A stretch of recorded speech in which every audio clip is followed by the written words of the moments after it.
Welcome to another Chess 24 Kingscrusher Blitz Banter. It's 12:50 p.m. So I'm going to go to my challenges now and mute over here. Okay, so our first challenge, Marcel Kitcher. Hi there. I'm going to click accept. Hi Marcel. I think I'll play e4 in this first game.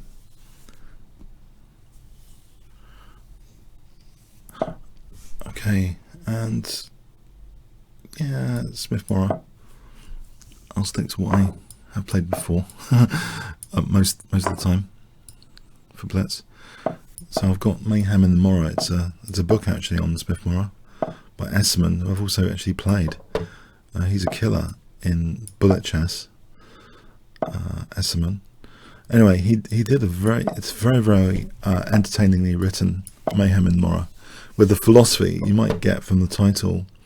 His lines aim to create maximum mayhem.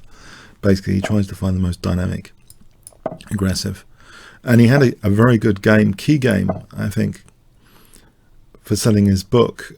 He drew a Vichy Anand actually from a better position with the Smith-Mora at Gibraltar. So if you want to follow the Smith-Mora, there is some theoretical stuff on it. It's one of the more respectable gambits, I think. I mean, here, you know, the bishop is quite good, the rooks are quite good. You can have worse with white. This d5 square is nice. I think the light squares are nice. Just sit on d5 for a moment. On the chat here, the wing gambit's been mentioned. Yeah, I don't think it's as good as all that. Do I want to keep a post on d5? I wonder. Queen d2. There's always bishop g5 potentially. Knight e7. I'm weakening d6. Knight e3 might be interesting. If I could follow with trying to get a knight on f5. I think actually I'm going to try this. I'll try and get a knight to f5 when he's not looking with knight h4. Oh, actually, no. I don't want to allow d5 from white. But if he takes, I think the idea of getting a knight on f5 is still around. I hope. So let's see. If knight takes, pawn takes, and I'm winning a piece. If bishop takes, pawn takes. I remember a game I covered of Natalia Pogonina on my channel, and she kind of allowed that for this diagonal. Yeah, you do get certain upsides whatever happens here. I mean, I know it's counterintuitive to block your own outpost square, but sometimes that's quite dangerous. Oh, I could have won a piece. I've just let him off. I could have won a piece. I should have been awake there. Let's try and be awake. I let him off. Oh, that would have just ended the game. Right, it can't take with the queen because the knight takes e7. So let's take here. Bishop takes. Alright, now I can threaten. Rook takes c8 for knight e7. Yeah, I've got to try and stay tactically alert. Naughty. Very naughty. Let's hit b5. Alright, at least I positionally looks okay after queen d5, that outpost. I can get a knight to a5 or queen b7.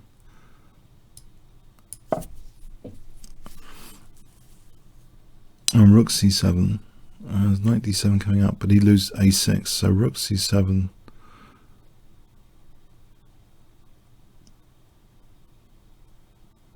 Yeah, try and focus on the resources of particular positions rather than general principles. So yeah, okay. Knight d7, rook c7 actually is tempting for winning a piece anyway. This one's probably winning a piece anyway because I don't think there's rook c8 or anything. So it looks as though I'm going to win a piece again.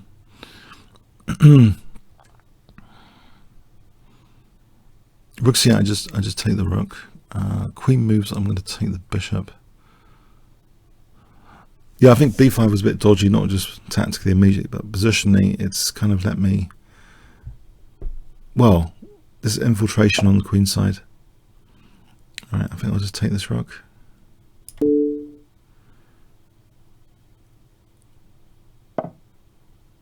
Avoiding the back row mate is a good thing.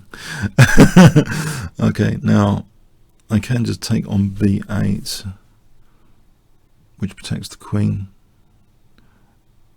I mean, it's kind of a rook up, so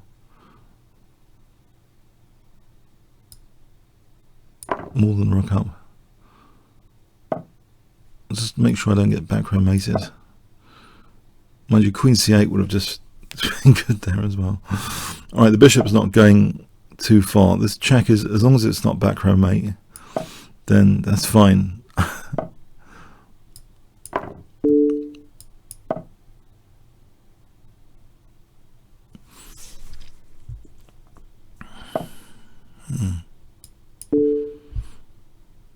Alright, I think I'm managing it from here with rook b7.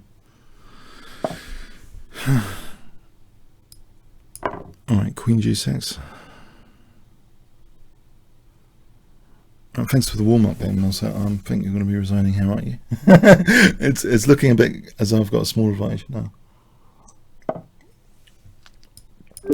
Alright, thanks for the game. A nice warm-up game. Thank you.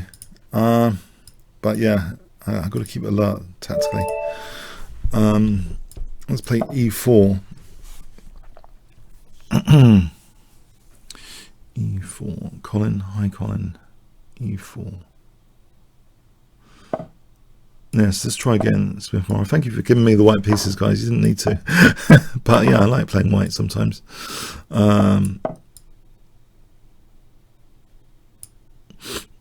Okay. Now this line of the Smith-Mora, I think there is mayhem to be created, potentially.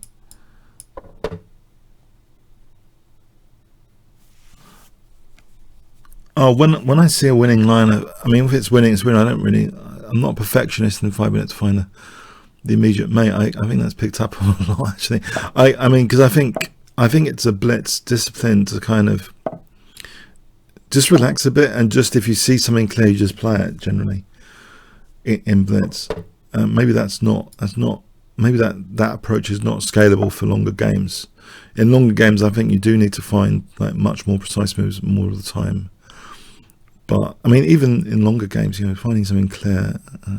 But yeah, you want to like find the strongest generally. I mean, from a scientific perspective. But in a blitz game, I think if you see something clear, then that's it. You know, it's like because it's the time conservation principle.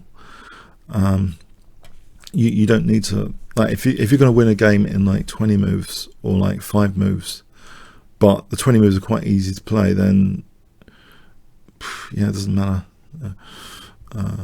But if it's a longer game, I think the more you can be a perfectionist, the better. Okay, now here this would be losing. No, not losing a piece. I've just opened up my opponent's position, haven't I? I mean, I've liberated the c8 bishop.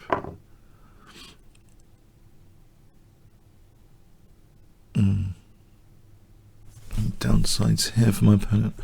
If I take rook d1, bishop e6, it's no big deal. I want to keep the bishop on c8 hemmed in, so maybe like just bishop g3 for a moment. I'm just holding against knight f4. Knight c3, at least the bishop on c8 is still hemmed in. You know, rook ad1 looks like, it just looks like my rooks are much more active at the moment than black's rooks. So, okay, let's see. Rook ad1, bishop d3. Rook ad1, bishop d3. Queen e4, g6. h4, coming up, h5.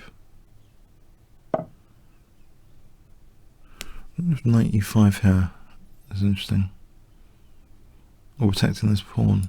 I'll protect the pawn for a moment. That bishop's still hemmed in. It's got bishop a6 if I'm not careful. Knight e5 and take off this. Right. I don't want too many exchanges around here. Play queen e4, bishop c3. Bishop d3 is not doing much. If I give him that pawn, I have a feeling this can't be good for black to take this pawn. I can't explain entirely why just yet. Takes, let's see, bishop d6.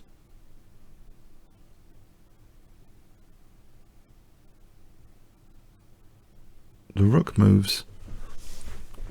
I think it's wasting a bit of defensive time actually. What about just h4 for knight g5? Ah, now can I not just take that? Why can't I take that?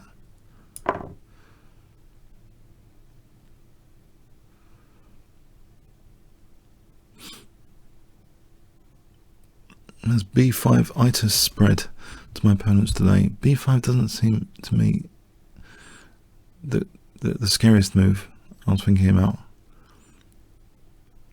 I wonder what the point was of that.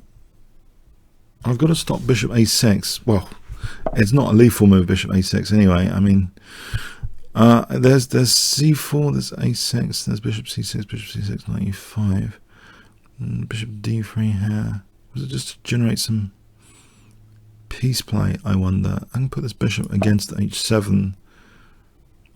And now actually bishop c3, there might be queen c2 for bishop h7.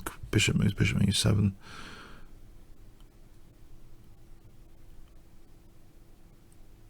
I'm not totally displeased so far.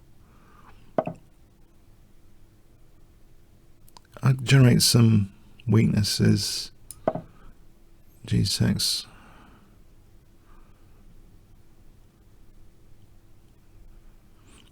Provoke some weaknesses, generate some weaknesses. Now,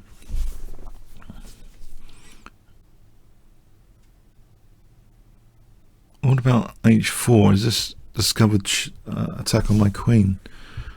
I can't see it's a big deal at the moment. Knight before this takes. I'll try and loosen this pawn chain with h5. But the queen's holding there at the moment.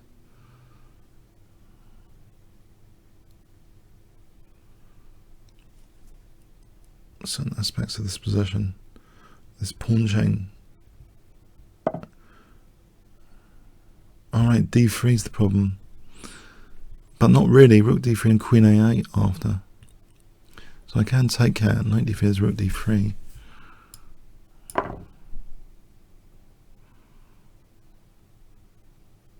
Knight takes, rook takes. The rooks are holding each other on rook b8. Well, yeah, I think this is rook takes d3 here. If rook b8, there's rook takes d8 check.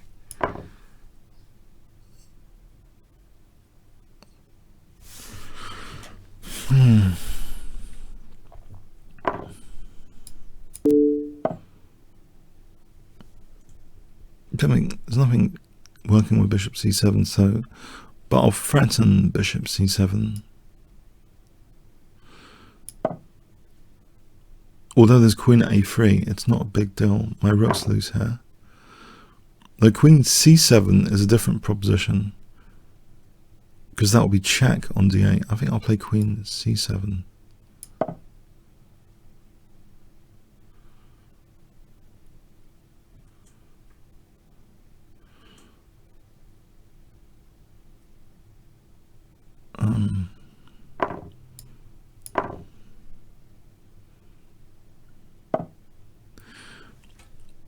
Well, let's piece up. Put the bishop on there. And I'll stop the king coming out to d7. Bring my king out. Knight There's no tactic on the bishop. Well, knight d7, I suppose. It's not needed. I just bring my king up to the center.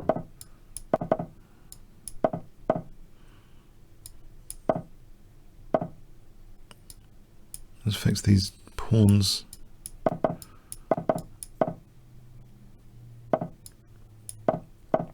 And get to work on a5.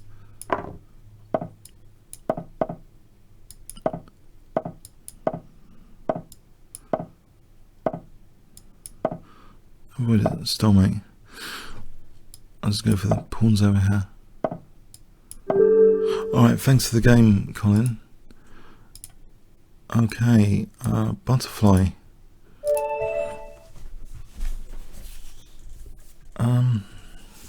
Butterfly. Something reason me. Knight c3, trying to avoid. Okay, I get the centre pawn there for a flank pawn. And we've had this kind of thing before, haven't we?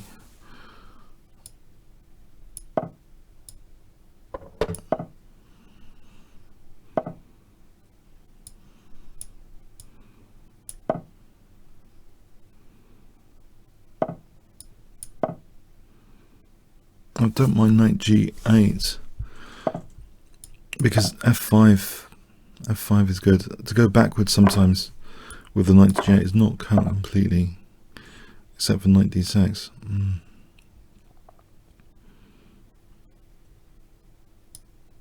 I've got to be careful.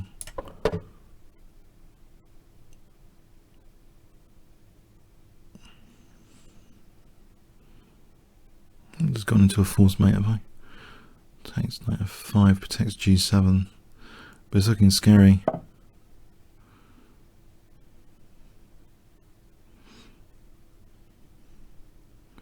I get 2 pawns for the knight here. Yeah, I think I'll do this. I don't like how scary this looks. This is a 3-minute game or something. Even more justified. Okay. And get this f4 pawn. Try and work on my center.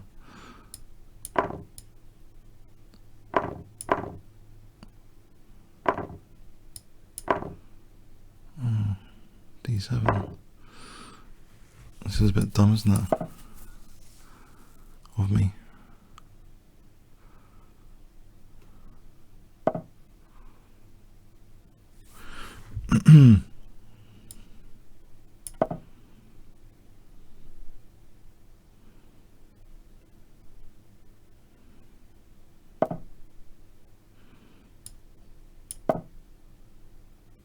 Is g4 going to drop? I double on c2.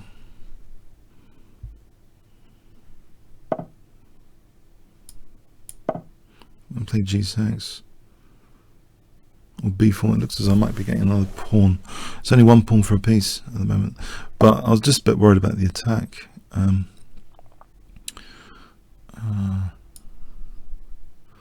was brilliant. I can get knight e6 to d4 here.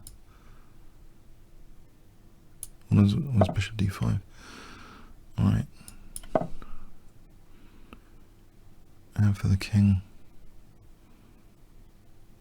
Oh, e4 would have been interesting. Mind you, bishop d5, rook g4.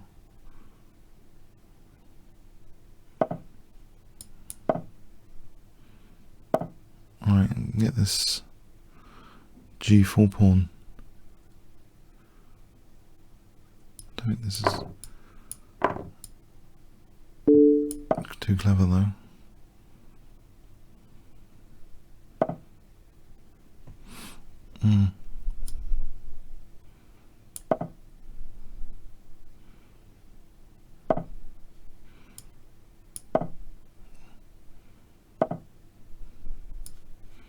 Get my pawn going here.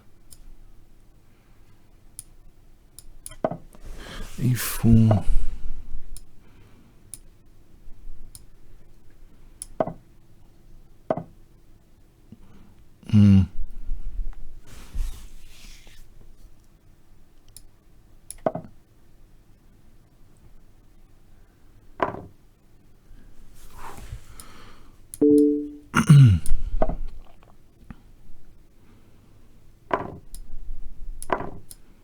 got 2 pass pawns over here to play with.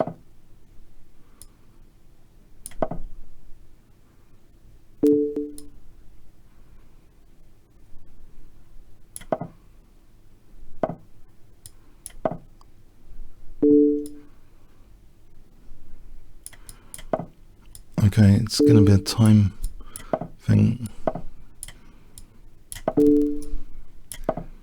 Let's start pre-moving and stuff.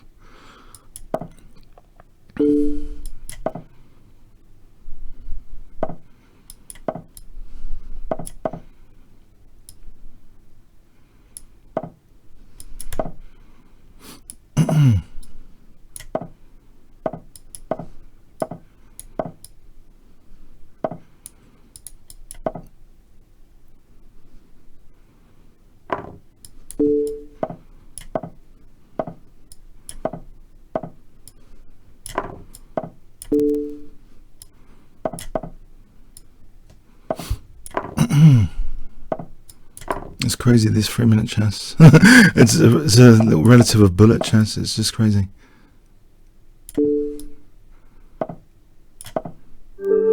Yeah, if I had more control on the longer time limit, because it was, yeah, just the piece for speculative, not very good. Yeah, well played. That was could have gone either way, basically. I'm a lucky bunny there. Lucky bunny. All right, let's try D4. Just change of climate.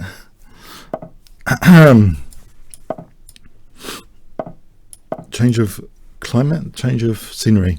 Better to say. More of a metaphor. Change of scenery with D4. I did really well. You make me laugh on the chat. The only thing I can say about it is there were some trump cards like the 2 pawns there, and okay, I noticed another one in the center. But if white could have got his pawns going, it would have. I don't know how. I think well played is qualified in context of a 3-minute game, where sometimes the extra piece is not entirely clear cut.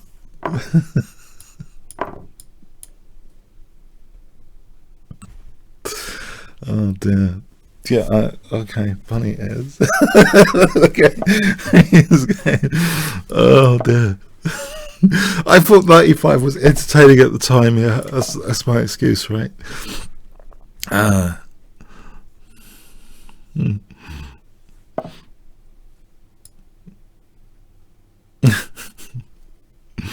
Right, get myself together here. What is going on? Get myself together.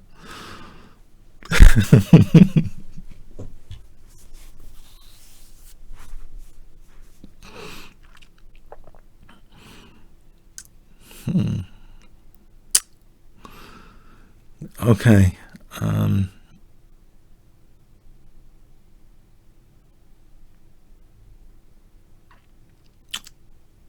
Now, yeah, time for some calm thoughts about chess positions. So, okay, this gives up the light square bishop to maybe create an IQP. Yes, but there's dynamic play with this isolated queen's pawn. There's hooks on c5 and e5. The adjacent files are good for the rooks. It's not all that bad in this position with the bishop pair, I would say, to have the dreaded, or not so dreaded, IQP, the isolated queen's pawn, which is actually a big subject in Nimzovich, my system, the isolated queen's pawn. He recommends you take an element and you try and master it in depth before going on to another element. But there's a much better, much simpler version of my system, which I've been recommending to a lot of people recently to read. It's like less than $10 from Amazon. It's called Simple Chess by Michael Steen, who was one of Britain's earliest grandmasters, and it's a lot of the same basic positional stuff, but just much simpler written as well. I think these authors give away their philosophy sometimes in the title of the book, because Simple Chess, you might expect it to be simply written, and actually it is. Yeah. Nimzovich, my system, is like an extension, or I think, of his ego. Sometimes he goes on and on about quite seemingly, yeah, you know, using great metaphors and stuff. But no, it's a classic, my system. But I think Simple Chess is simply written, basically. And if it's like less than $10, I would recommend it to check it out if you want to like improve positionally. And I should read it sometime as well. Again, I only got it actually. Well, I have such limited time nowadays, but I want to go for it again. Now the isolated queen's pawn is transforming into just a big pain here. Can I go after a6? This invasion with queen b7. Because I don't think I've got much of anything actually apart from queen b7. The trouble is, it, as Nimzovich says, it spreads gloom all over the chessboard sometimes when pieces have to start defending it. Yeah. So yeah, this is getting gloomier, this position. But queen b7, okay. Different aspect of the position being tested. Maybe I can dissolve it if the locking key is removed from the IQP. If I can get to play d5, so rook a8, d5, dissolve the thing, and end up with possession of the d file. Yeah, I'm going to do this. I'm going to dissolve this guy. If my queen doesn't get trapped, rook b8, there's queen c6, or queen e7. Maybe queen e7 is more desirable, because takes, I don't want that position. Although there is knight takes d5, queen takes knight e7 check.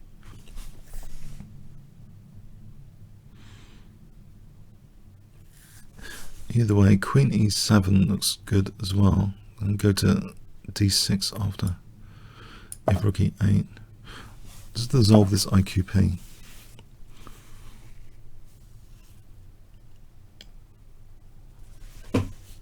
Or queen b4. Yeah, I don't mind the double pawns there. They kind of fix black's queen side. But yeah, it looks as though I haven't got much in this rook and pawn ending coming up. So can I take without losing anything? Takes.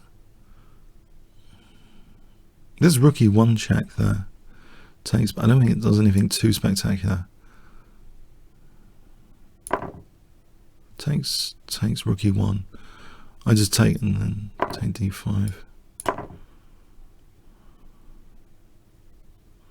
No, rook e1, I've got queen takes e1.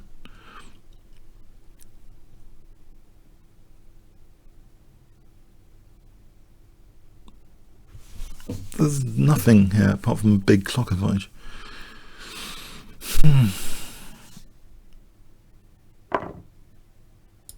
I suppose possession of the d-file might mean something. Let's hold my second rank for a moment before I go on to the second of my opponent. Pigs on the 7th, as they say.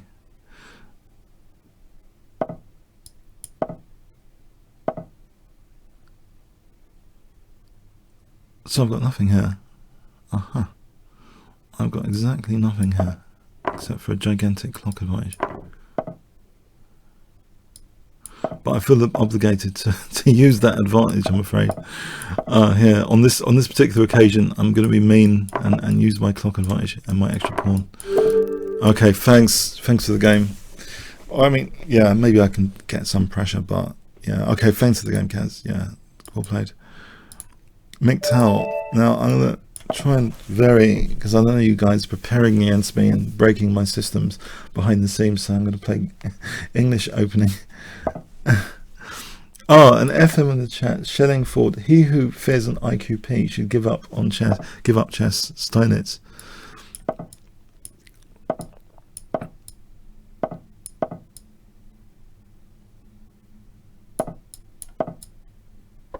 I've got this gambit system here. Gambiting c4, which is not going into. That's really annoying.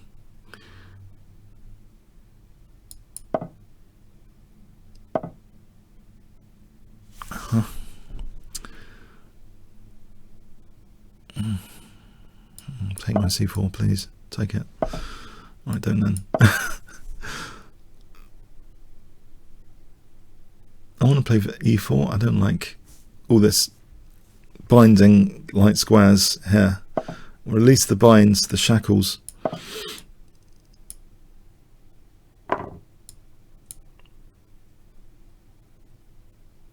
And so he didn't want to win a pawn on c4. That's interesting. That says something about the philosophy of black's play, I think, is to play without giving me too much dynamic, fun play, I guess. Can I play d5? Takes knight f6. No, we can't take. You can play knight f6 immediately. Queen e2, and I've got that pin on e7. So maybe this is worthwhile.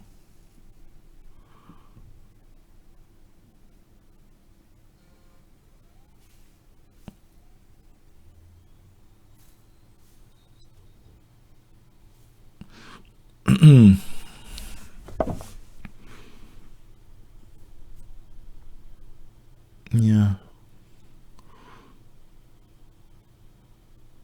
That unpins, doesn't it?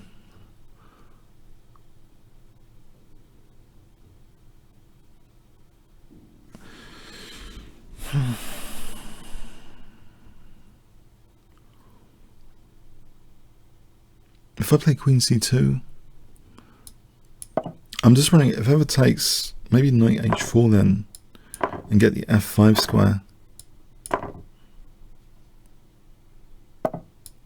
So that protects d5, and knight f5 is coming with knight h6 as an idea, or d6.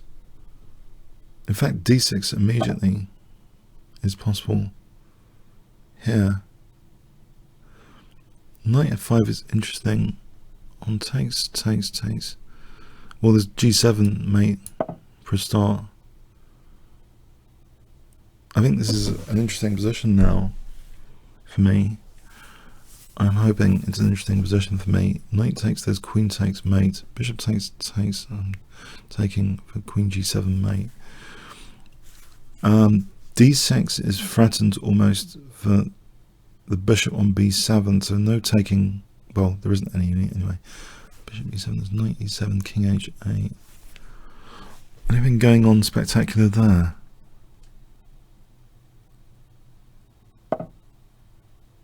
I think d6 is, or knight h6. I'm not sure knight h6 does anything. He just plays king h8. Knight e3, does that do anything? I don't think d6 does anything particularly because the pawn's just loose. If I just try and hold the position with knight e3, there's no major downsides of this.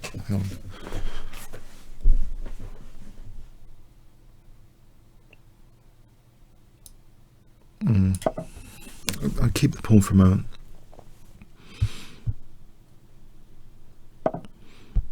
d6 is possible.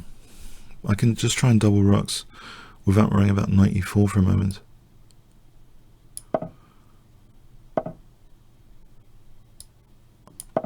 Alright, there's always knight f5 to kick. I wonder if I could use the pawn over there. Knight f5, d6. Queen e5. Rook d5. Queen c7, rook d2. Queen d8. Queen e5 is possible as well. Knight f5, rook d7, d6, knight e7 to follow. I think this is possible. Rook d5, queen c7, rook d2, queen d8.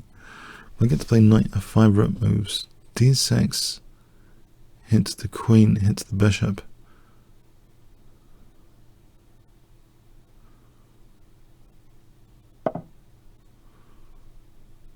What about knight f5 here?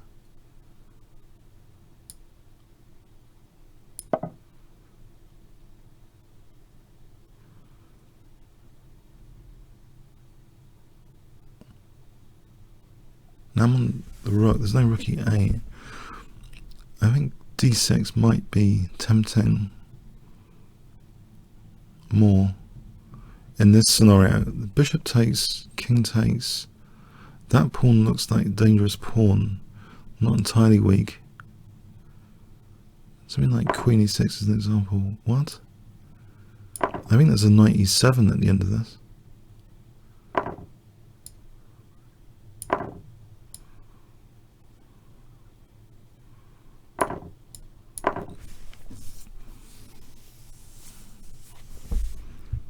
Knight e7.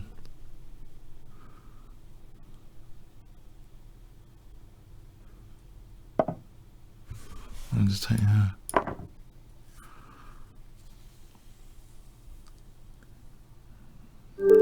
Thanks for the game, Migtal. Thanks for the game. Interesting. Alright, Simba. Hi, Simba. Give me the white pieces. I'll play c4. Okay, play this kind of bottleneck system without allowing bishop g4.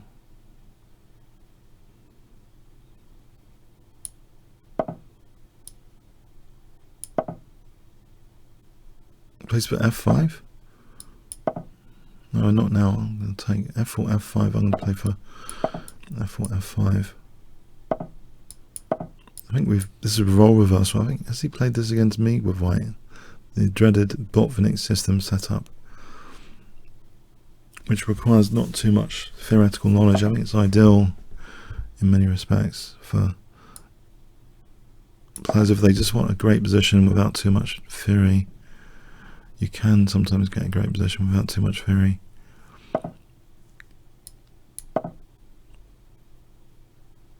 I'm just going to build up with like h5, king h, you know, sort of King's Engine style. Maybe rook f3 to h3. King f2, rook h1 to double rooks, in effect. And sack on g5 at some point. The other consideration here is knight d5. It only takes to get the e4 square.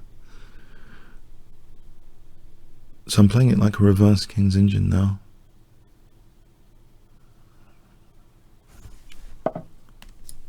D5, there's a clamp at the moment. I don't think d5 is possible for black. I'm going to treble with queen h2 maybe, coming up. Do I want my king on g3 or just f1? F1 looks safer.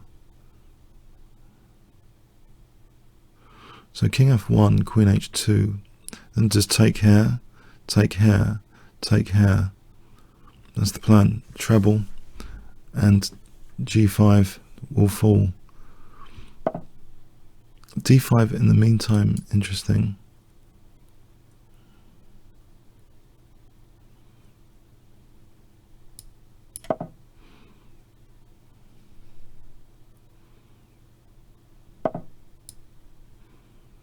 Well, I'll go down the h4 now.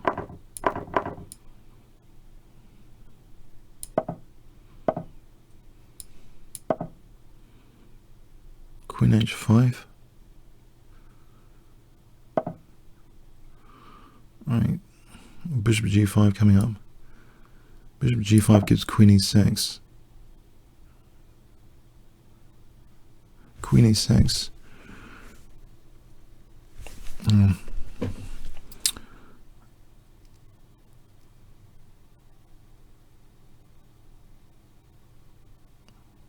Bishop g5 for queen e6. I can protect with bishop e2 here, or king e2. Maybe king e2 is better.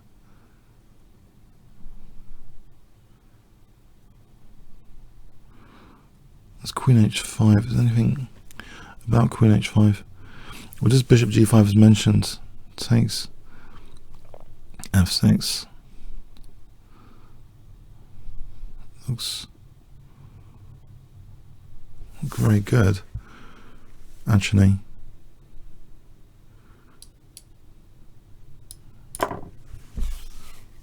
because otherwise I'm wasting time. D5 might come.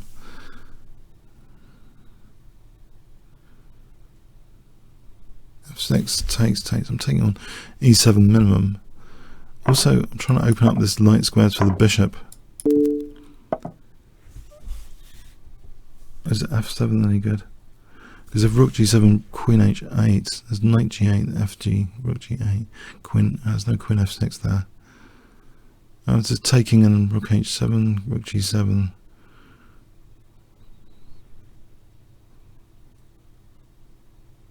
Is F7 any good? Rook G7, Queen H8, Knight G8 takes.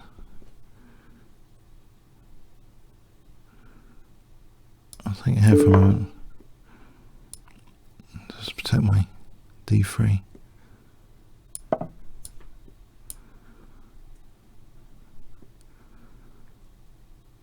There's a Queen F5 to think about.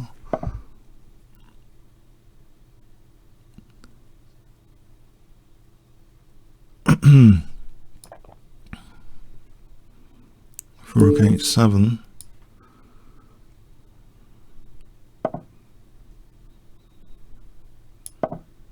I get this E4 square. Knight F4, King D2. I'm looking forward to Knight E4. I'll just blunder the Queen.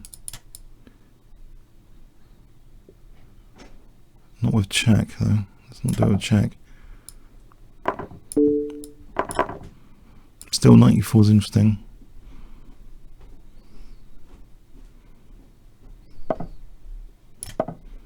And D6 and G5, two connected pass pawns here potentially. Doesn't want to protect that. I've got the two connected pass pawns. The question is D5, G5 and F6 coming. It gives me Bishop G4 of King E6. Yeah, I'm banking on these guys, I hope. I could win Bishop if I'm not careful. Get this guy.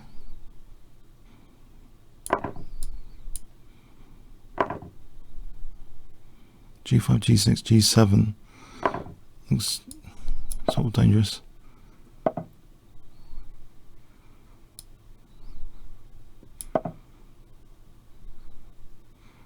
Is it quick enough?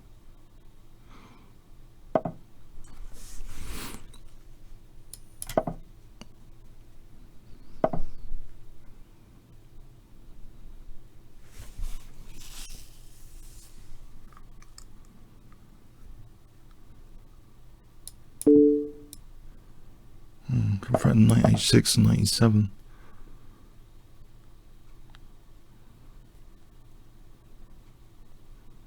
This pawn's very dangerous as well though. It's going to have to be prepared to sack the rook.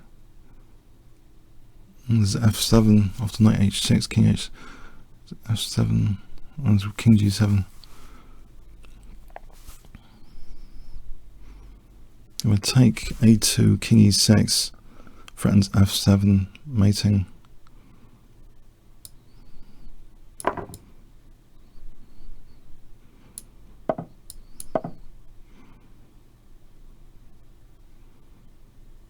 Queening first with check. Right, again, we're back to Knight H6.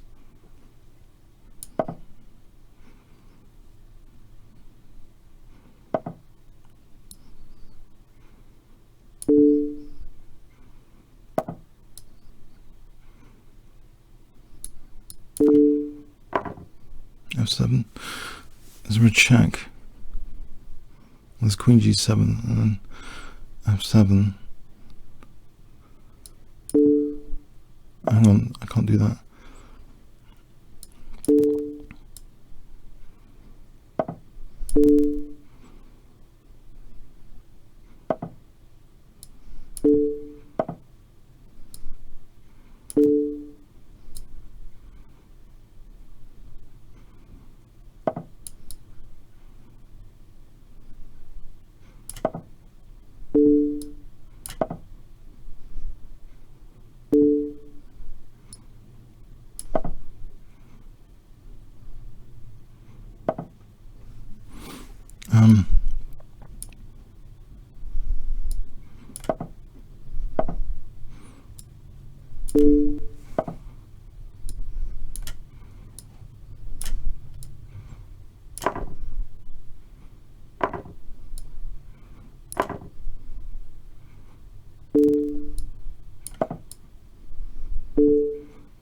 Mm.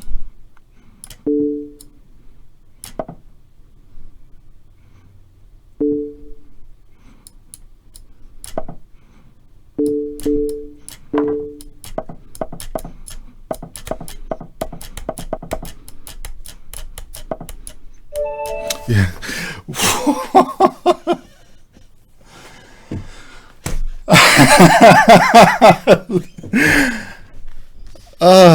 Okay, yeah.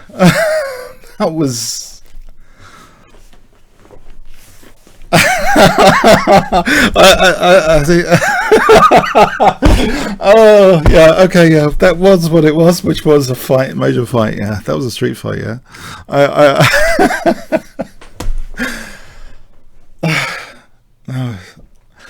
Okay. Yeah, I mean, it was winning there. Yeah, I missed the knight forking my queen. Yeah, but I mean, there was opportunities. I think, yeah.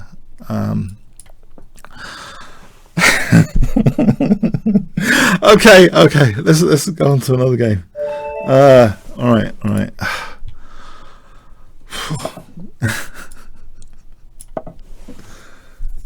Oh man.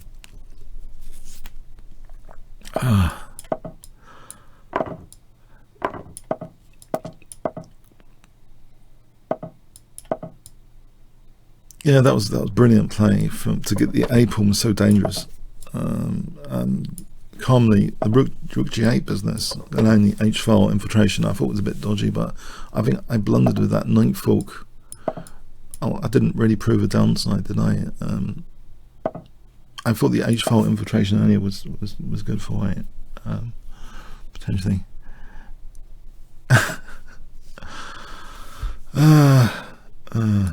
Crikey.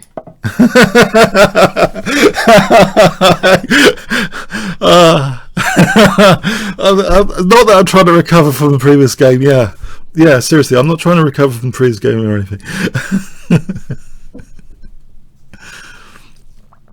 Okay, yeah.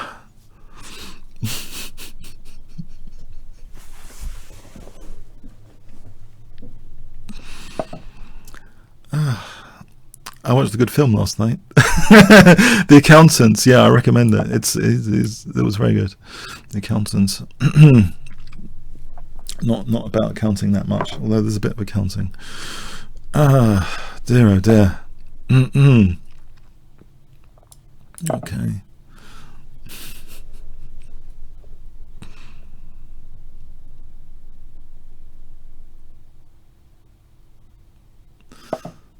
Okay.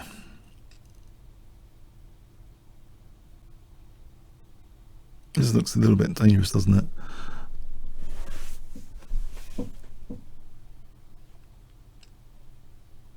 If I play Queen A5, that's knight D5. What do I want to do here? What do I want to do if I don't want to do this to weaken my king too much? Take on F5 or bishop C6.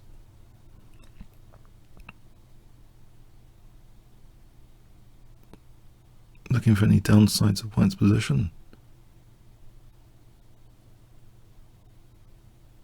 Can't see any. Queen A5, there's always knight D5, right?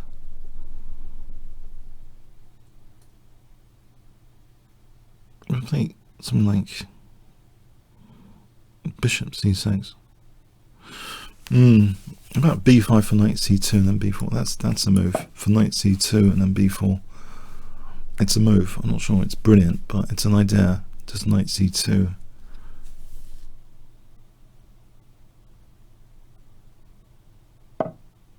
It just stopped in its tracks, but it doesn't matter. Knight E5 now. Knight wants to go to E5 anyway. That's a good point. Knight C4, yeah, that would be. Oh, this is getting a bit dangerous again. I think with the knight on E5, I'm hoping I can defend a bit. And there's rook H8 to stop knight H5.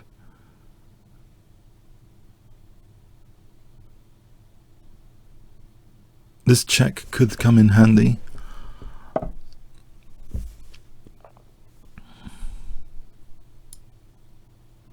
hoping this is okay. f6 is fg, knight f5 can always take, and queen e8. Or the knight's holding g6 and f7. The knight's handy here defensively. The check here is not offering too much at the moment. There's f6, hang on, there's f6. If I'm given a move here, f6, because knight's holding g6, looks as though g5 after.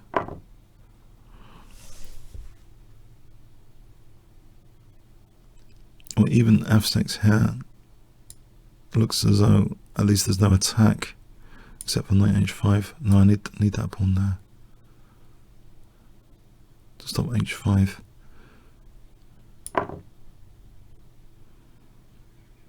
Knight h5. Do I have e6 here? It drops. Yeah, okay, need to go with this. There's a check here, maybe rook h2. Check. King here, rook h2. This is not immediately mating, so I could play the check with e7 dropping. There's check. No. Is rook h5 simpler? Rook h5. Just to evict this queen. And queen b6 and rook h8. Much simpler without losing a rook for nothing. Queen e3 would stop the check. Couldn't play it early because he would have queen e7 though anyway. He's allowing queen b6 for rook h8.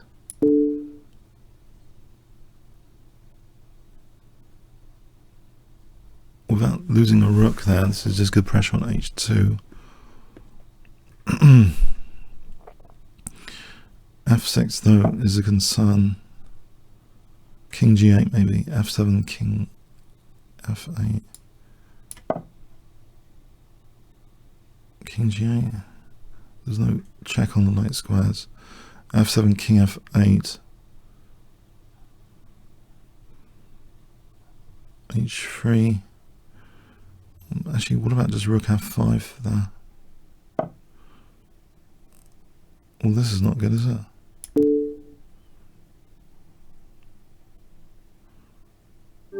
Alright, thanks for the game, Azur. Missed. Okay. It's a decline from non-premium, by the way, just to make sure I don't blunder later. Another non-premium here. There's quite a few non-premium challenges today. Guys, you've got to become a premium. I'll give you the link in the... Blimey, there's like a ton of non-premium challenges to navigate through here. I don't know if anyone can find that link from earlier I put in the chat. If you do want to challenge me, there's a link which actually gives me some referral bonuses as well, which I put in the chat earlier. I'm just going to paste it in the chat now. If you want to challenge me, please become a premium member. And to do that, there's this link which has refer ref equals Kingscrusher. Okay, so we'll go on to the next premium member challenge, so that nice little premium user icon. Okay.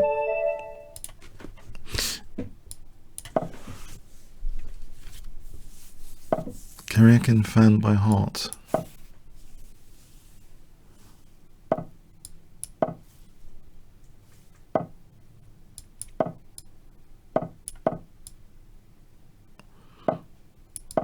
Trying to batch process that in advance because it's easy to make a mistake there and accept numbering at the moment. So I'm trying to avoid that mistake from previous sessions. The castling c4 is going to be dangerous. So probably I should take care for that c4, that dreaded c4, because black creates this avalanche on the queen side.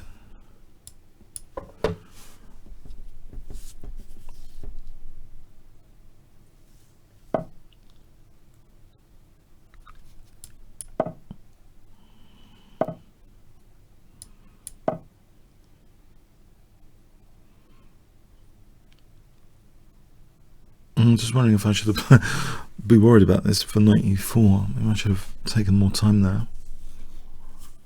I guess there's queen e1. Okay. Hitting c6, getting some light squares. I mean, queen e1, bishop d3, it looks kind of vaguely theoretical. Maybe bishop d3 should be played just to be able to take on e4, if given the chance. If not, e4 is not played now, then bishop d3. Actually, I'm immediately threatening knight c6, aren't I? Almost takes, and yeah, almost. No, I think bishop d3. Do I want to do that? Probably. Maybe here it would just cover the I don't know. Knight c6.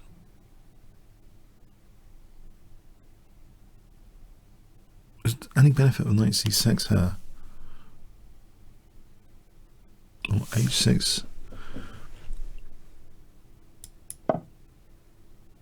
A form pawn could be handy later.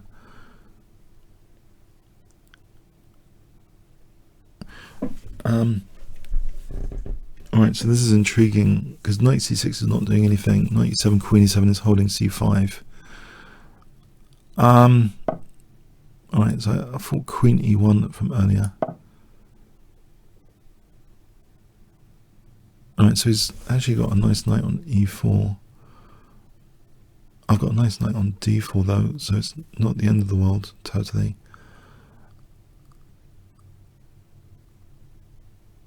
The other thing about this,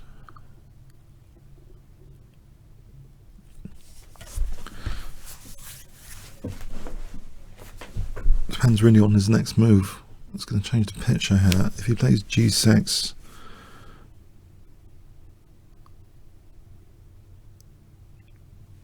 g6, g4, f5, if I want to try and break through the king side.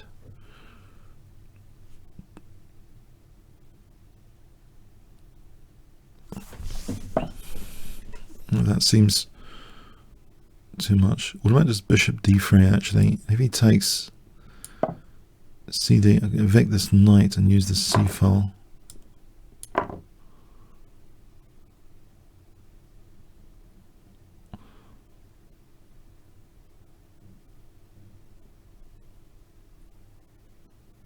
I'm hoping knight c5, king b1, and I'm hoping this isn't too dangerous. One of my good friends, Paul Georgiou, actually beat David Bronstein in a French defense, similar sort of position where he had a pawn on d3, and eventually he created a pass pawn on the king side.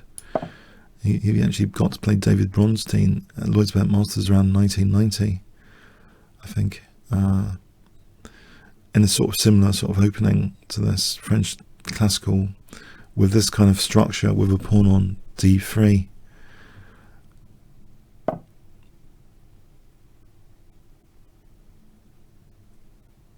Queen f2 might offer later knight b5 for a loose c5 knight. If I can play rook d2 rook here, that c5 knight might be loose, but it also supports f5 potentially. So it supports knight b5 potentially tactically, and also rook d2, rook c1, knight b5. But it also supports, I think, g4 and f5.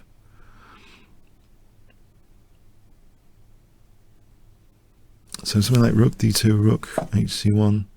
Right here, I get to play knight c6 potentially, just immediately without having to worry about d3. I was wondering about this actually. Knight c6 looks, it's worth investigating for a moment.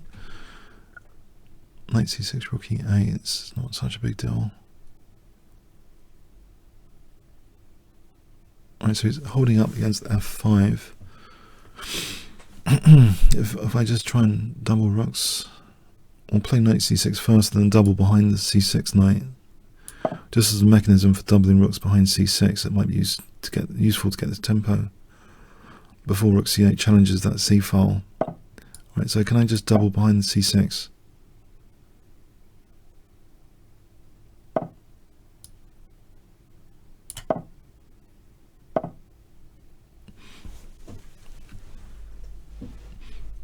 If I play b3, is that a4?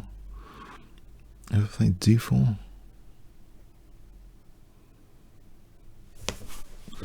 h6 is hanging here.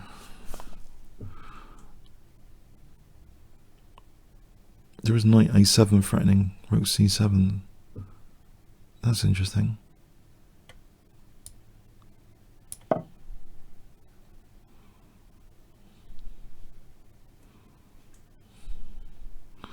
Don't think b3 is too much to worry about.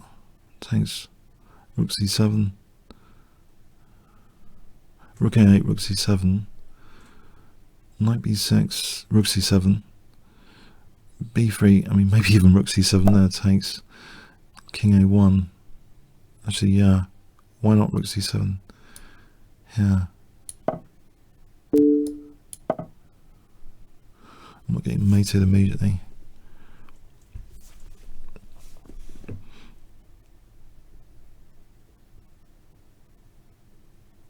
And covering b5 with a knight.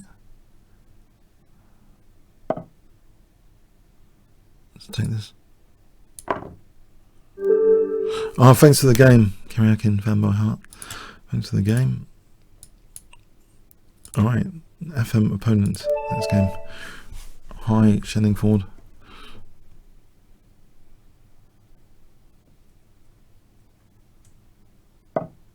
Okay, let's try French with knight c6. Bit of a surprise weapon.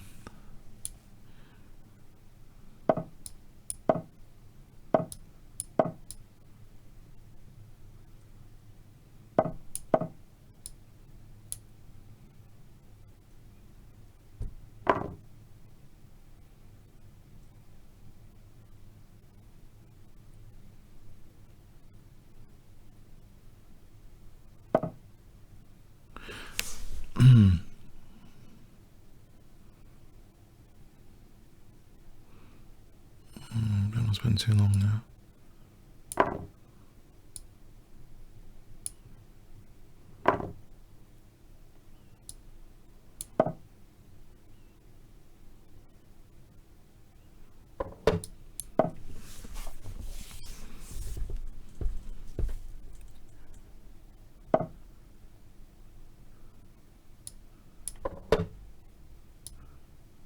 I can take with the bishop.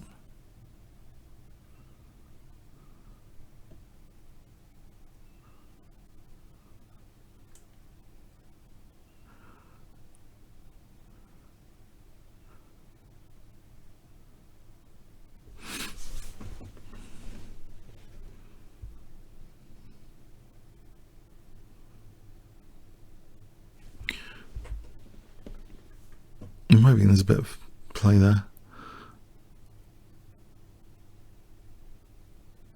I'm just wondering, any f4 bishop a6 later. Oh, right. Now bishop a6 here or rook b8. Maybe rook b8 is more active.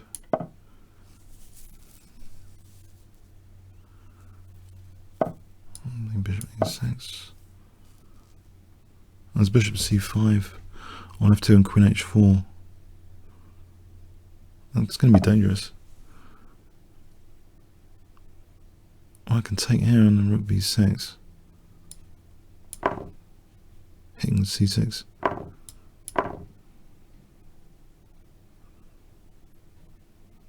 Did he want to avoid the bishop c5? I think my problems are solved.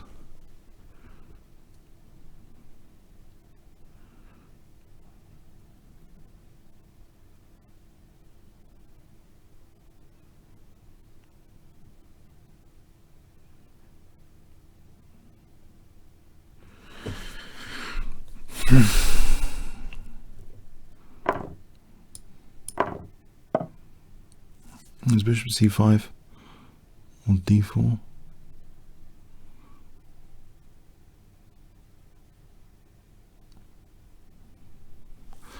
Maybe d4.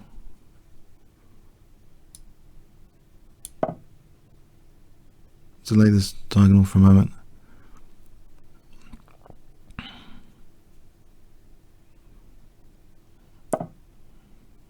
There's bishop c5 now, protects a7, seems logical enough. d3 immediately, knight d3, bishop f2, knight f2, queen d1, knight d1. I'll accept the blockade for a moment.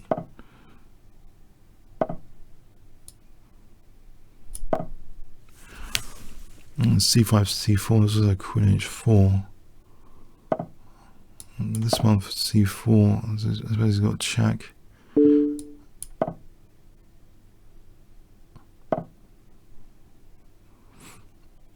And queen c8 for c4, queen h3.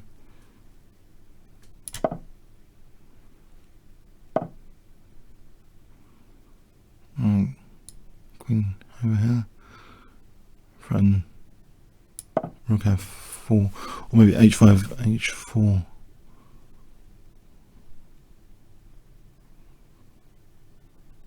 Or rook f4, or h5, h4, h3, queen f3. Sort out the back row here. And that's queen e2. Knight c5. I think this sorts out the back row.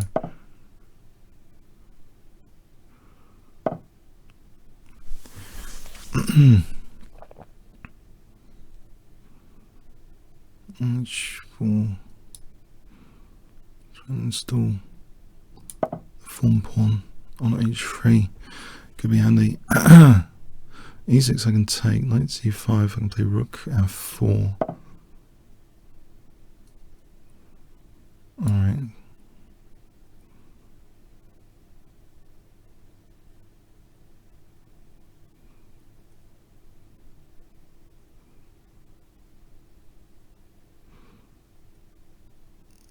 Maybe queen f5 is better.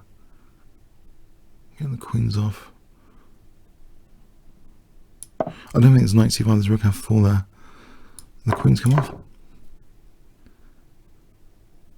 Still, I think I'm okay.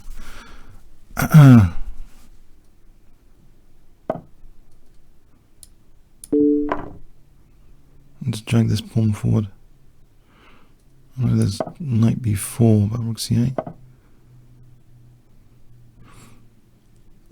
G5 for rook f2, rook f3. I think rook f3 in particular.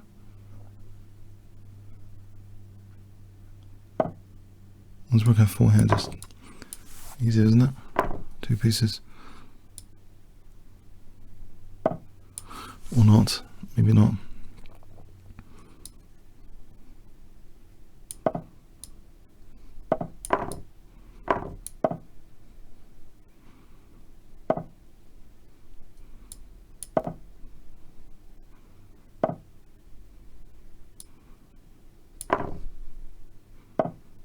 Right, I have to be careful.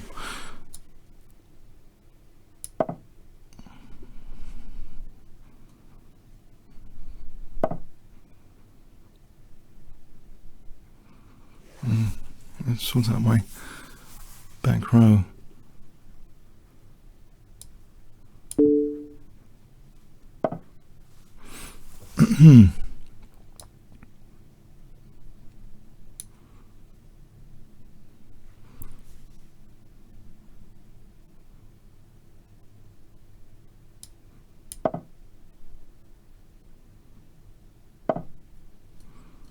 Try and play for bishop d4.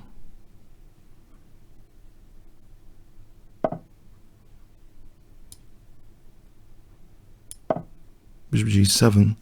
I'm hoping this is good news for bishop g7 and rook d8.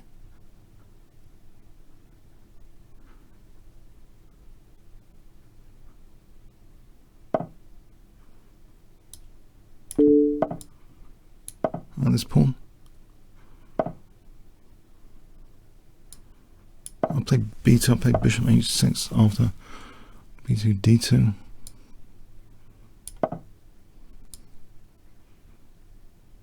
For b1. Or just a5, isn't a5 simple enough?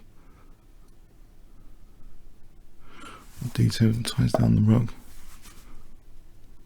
I think just that should be sufficient for b1, d1.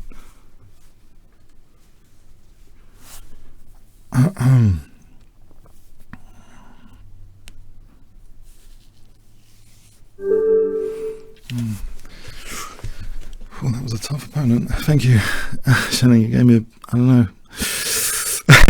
It's scary stuff. Scary stuff. I don't know what to say. It was like a major fight again. It's nothing. It's not instructive. These are like major street fights. I don't know if it's instructive.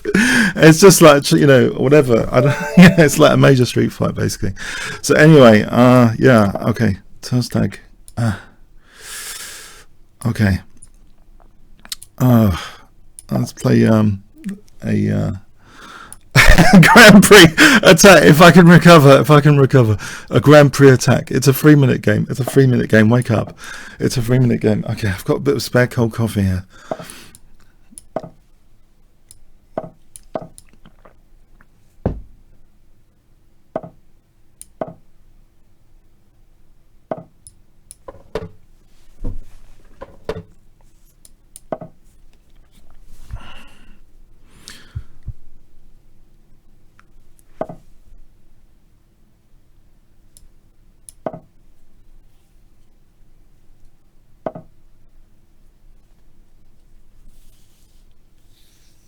Queen h4 and f5.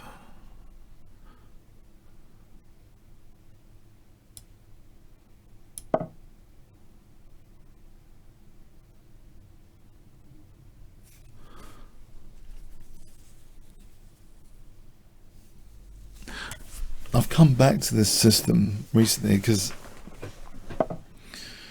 it meets this tick box I've noted theoretically recently about liberating your pieces and locking out the opponent. If you play like a move like f5, it's liberating both bishops. It's got a feature basically of liberation. This whole system, this Grand Prix attack, is liberating these two bishops and trying to lock in the opponents.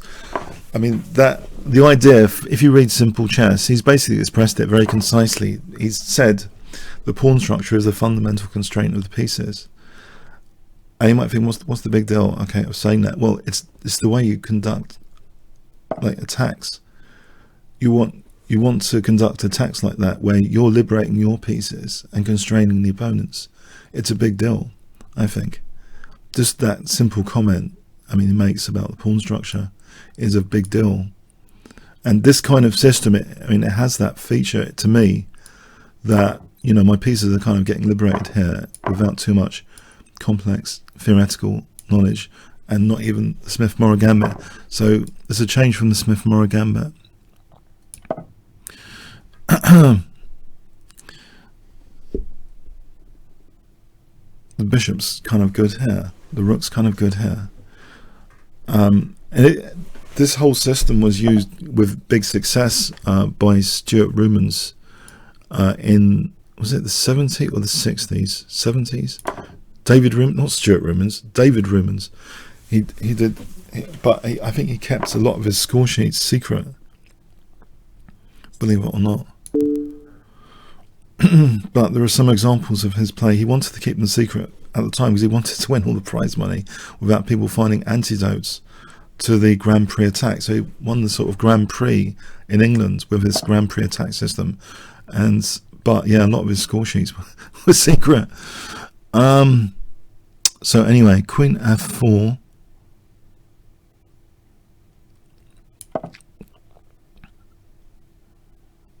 But I think it does have this tick box, the Grand Prix system, as I mentioned, that, you know, about peace play, liberation, you know, of pieces. I'm not sure I'm getting anything in particular here after that move though. I want to keep the pawns a little bit like doubled and stuff, so.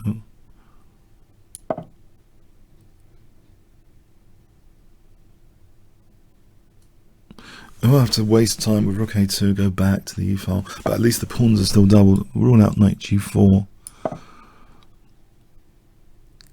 Yeah, because this check could be annoying with knight g4. This is quite a fast-paced game, isn't it? I think the queen's coming off might favour the structure later.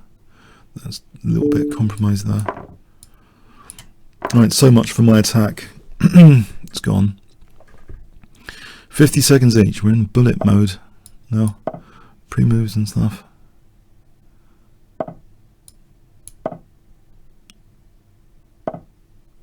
Alright, I'm going to bet to play knight b4. Well, that fixes the 2 pawns there anyway for a moment.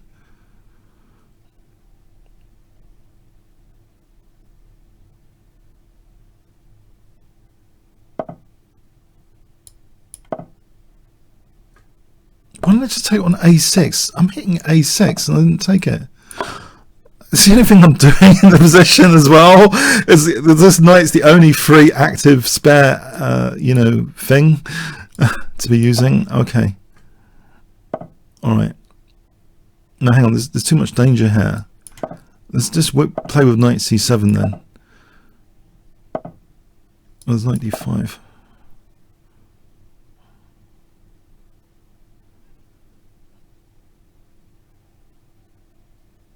He can play knight g3 to avoid losing the exchange, right? Knight takes knight f1, knight f5. Okay, thanks for the game, Tarsag. Kingscrusher. I'll try and mix things up with c4.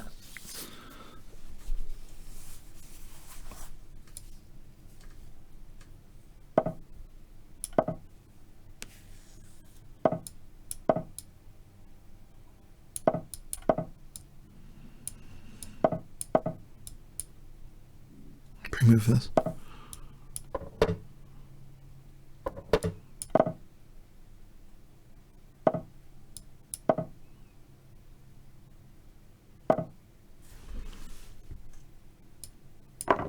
I'm just wondering about this d file and diagonal layer. I don't like black's piece play, obviously, but you can't get everything in chess all the time. Try and minimize your downsides and maximize the opponents, exploit the opponents. But here, okay, is taking on f6 an idea? Maybe. Because I'm wondering about the light squares. Knight h4 is a nice pin for a moment. Knight f5 is a nice knight. The immediate concern for black is d5. Giving up the dark square bishop doesn't seem such a big deal. If f2 is protected, I'll use this rook to keep f2. Try and hit the light squares hard. Namely d5 and f5.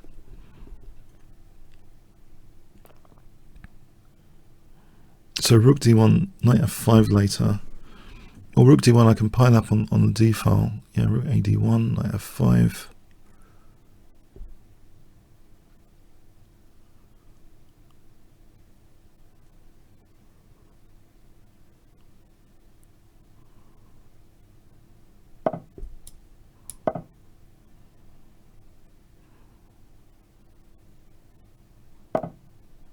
Okay, that pawn, I don't seem to be losing a piece if I win that pawn. Although there is knight b4 after. So if I play a4 instead of immediate gratification, because I don't want to lose my light square bishop, I can still torture d5 with queen b3, but also knight f5. This knight's kind of misplaced anyway. He's doing a little bit of damage to his position just to hold or create a trap there. I think knight f5.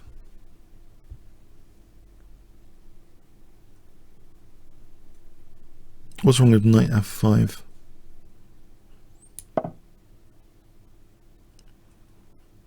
starting to mount some pressure, surely. Or not. The forcing move b4, does it lead anywhere? Bishop can go back to f8. If it goes to d6, this is a lighten up, interesting lineup. There's going to be queen c6 for knight e7 if he's not careful. Now the bishop's guarding the dark squares at the moment. Is e4 any good? d4. Is b4 any good? What is... Okay, let's have a quick 30-second investment of time here. Any downsides of black's position?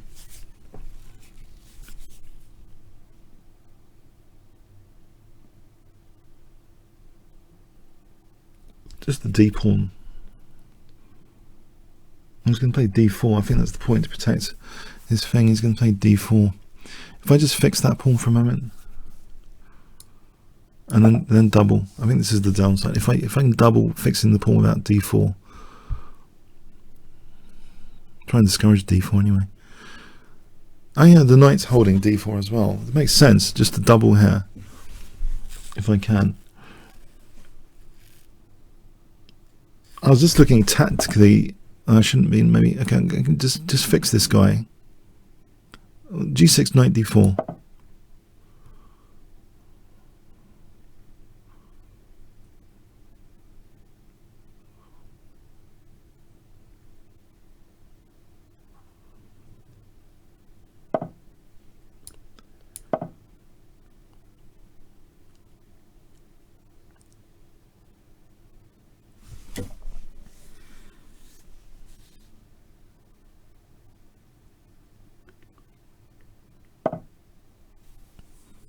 And double. It looks like a nice position to work from.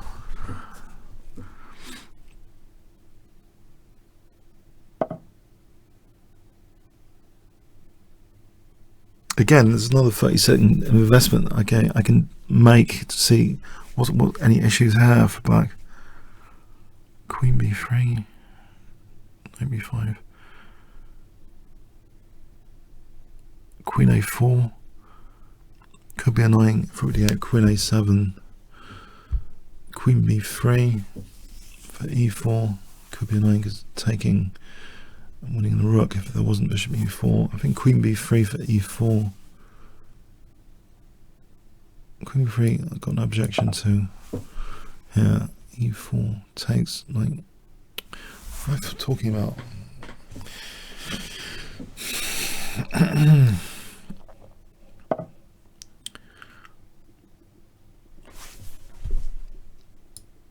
I'm just wondering what he does about a7. Does he move the rook back? Does he play a6? If he plays a6, then queen b3. If he plays b5, I'm teasing the pawns forward. It might be worth doing this. Teasing pawns here.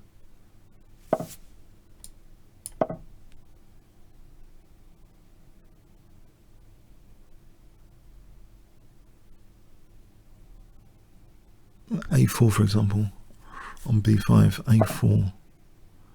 Right, queen's holding b6. Knight a4, rook d6. a4, a5, b5. Just hold this for a sec. Against h4.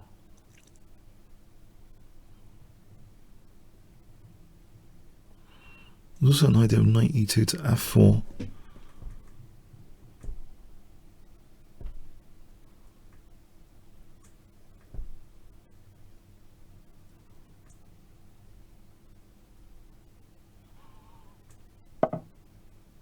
Alright, I'll fix this side, but I'll give up the b4 square. That wasn't entirely clever. Keep an eye on d5 with queen a2.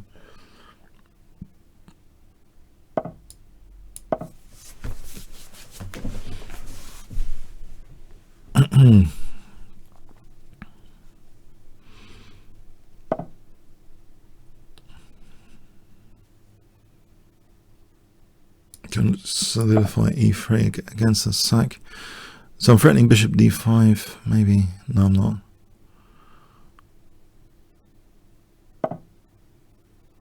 I use this guy over here to avoid any bishop sack, trying to keep solid on dark squares. Maybe b4. Queen a3 to keep solid on e3 for a moment. Then b4 takes knight b4. There's knight e4 to factor in. I played rook e2. Or rook d3. Rook e2.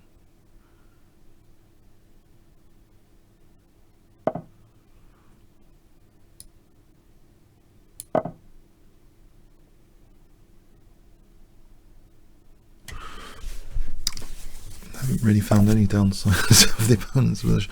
There's b5. There's b5. Hold on. I'll just go to b5.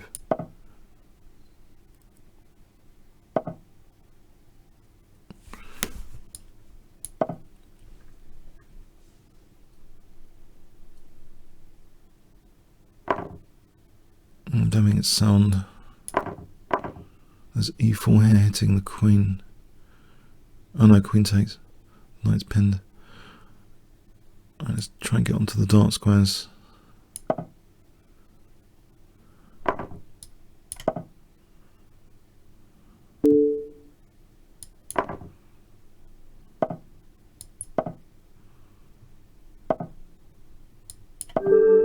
Yeah, I wasn't really getting anywhere from, anyway. Alright, face of the game, Kingscrusher.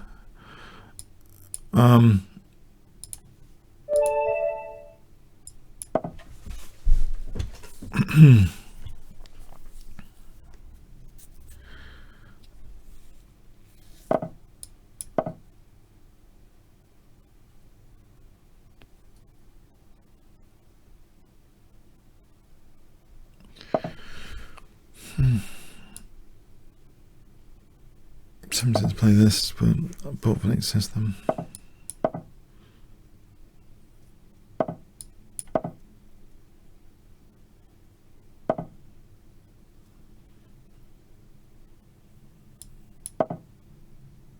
Sensing e4.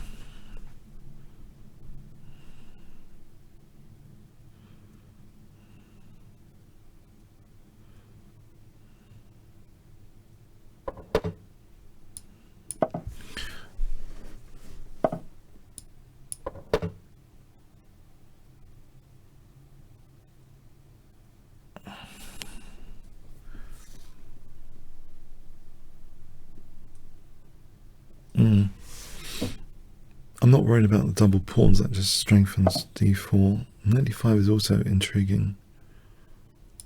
I'm going to play this. I think this c file could be good. Or if takes, then this pawn mobility over here with f4.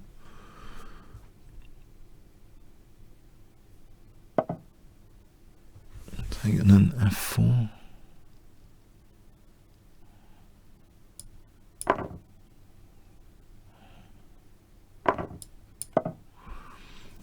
So e5 threatens d6 to win the bishop. e5 might be good, but it loosens d5. If queen f3 maybe. Queen b3 on queen c5. Threatening d6. Queen c5. Queen b3 or queen f3. Maybe queen f3, there's queen c2.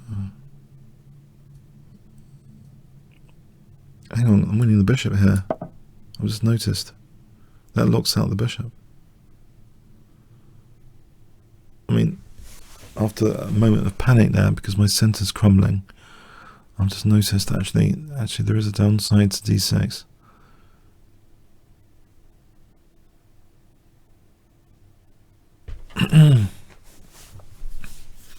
Yeah, because if I didn't have a3, e6 is unplayable. Whatever. I want a7 now.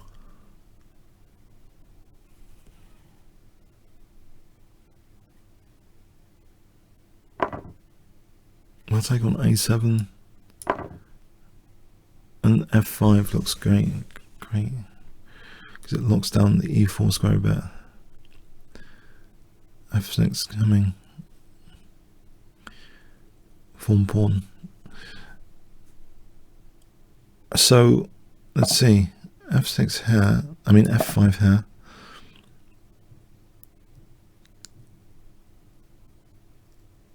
The pawn's hanging as well. But I like this f6 idea. The rooks are joining forces on f7. There's bishop h6 winning in exchange. Queen b2, bishop h6.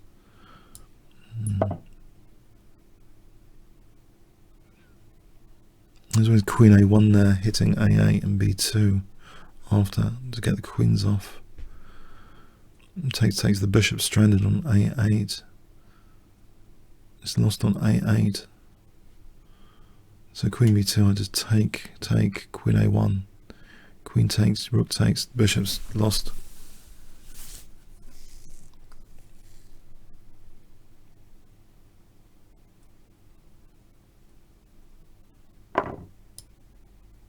There's not even a check in sight. Double attacking b2 in a8.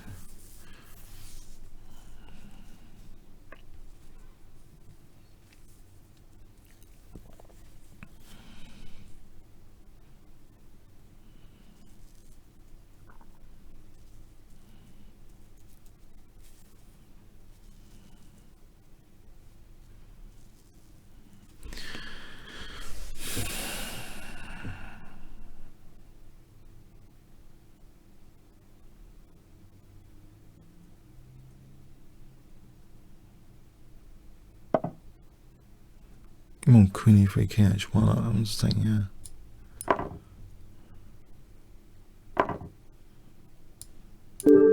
Alright, thanks for the game, Costas.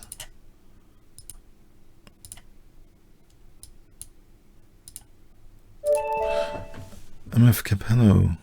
Okay. Trying Sicilian defense.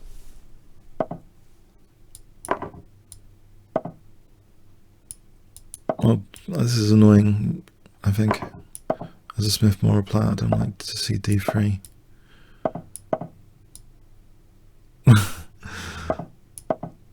I just realised though you're going to start playing d3, aren't you? If I play, I can't win with this.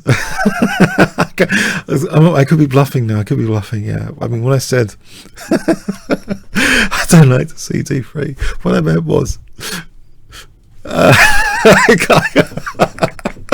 oh yeah, d3 is one of the annoying moves. Okay, d3 is one of the annoying moves the Smith-Mora gambit player has to know about. It's annoying. It's annoying.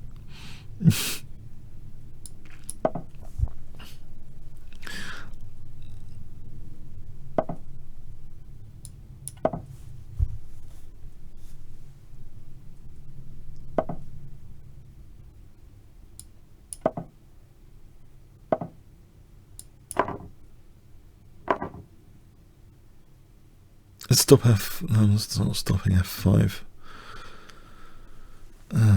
God. No, sorry. Oh, sugar. I should stop saying that. You shouldn't take the Lord's name in vain. Oh, sugar.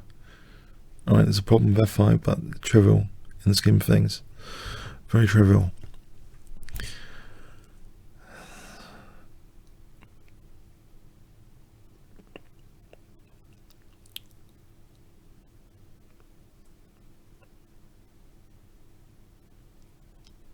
Bishop d7, f5, bishop c6.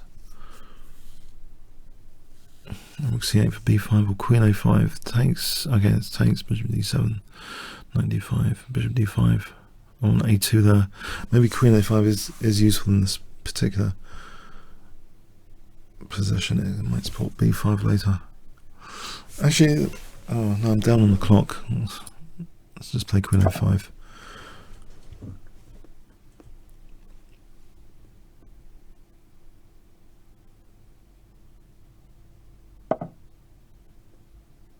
Let's push it back.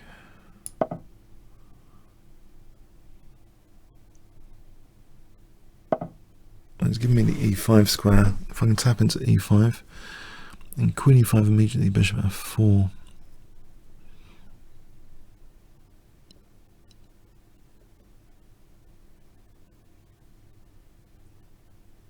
If I play b5 here, I'll support b5.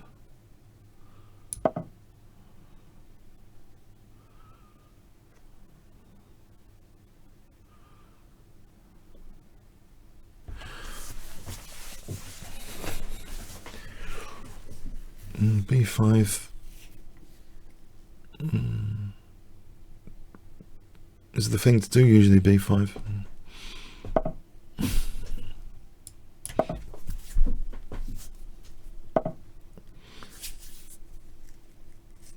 e7. Okay. Yeah, I should have repaired it more. Knight d5, this c file. Rook c8, rook c2, rook c2, there's queen e1 after. Maybe that c file's quite quick for me. He's going like that. Oh, he's on g6.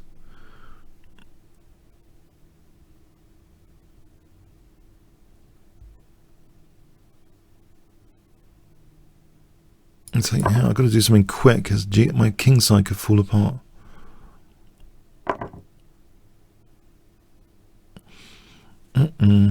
Okay.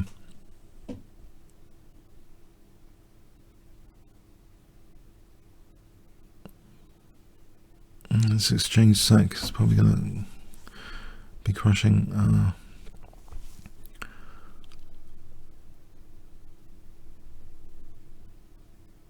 Tie down.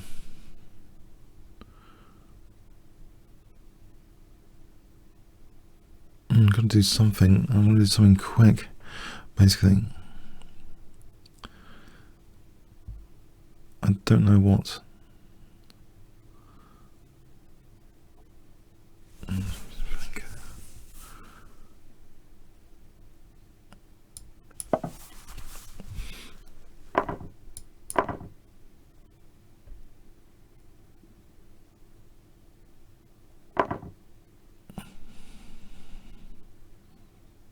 Take here. I was wondering if I get d2, no? Queen a3 on e3 and c1. Knight 6 tank. There's always queen b2 for bishop h6 coming up.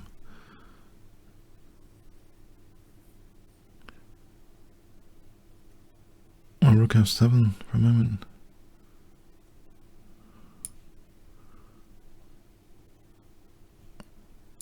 I think I'm getting stuffed. There's knight e6, isn't there?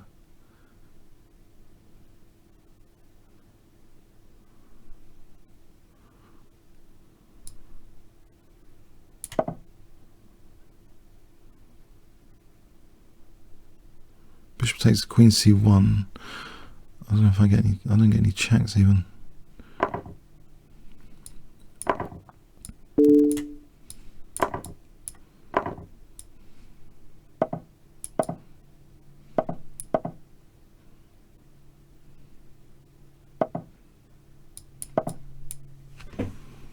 Don't like playing the exchange down.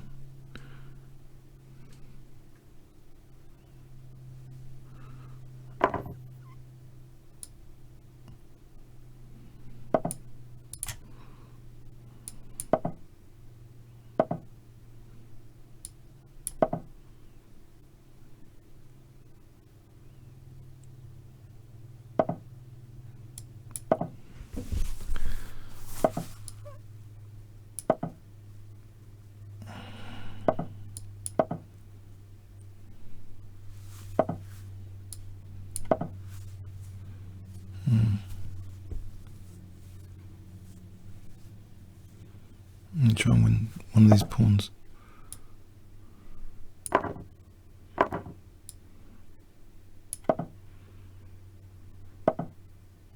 No, it's pretty hopeless.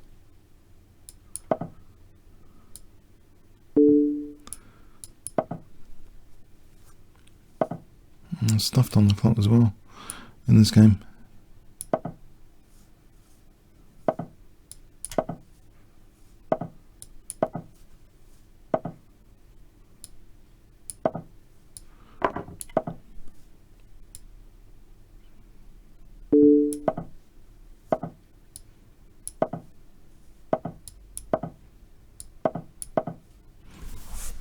It's gone. Yeah, stuffed on the clock as well. It's incredible. Okay. Yeah, I had too many problems to solve. Too many problems.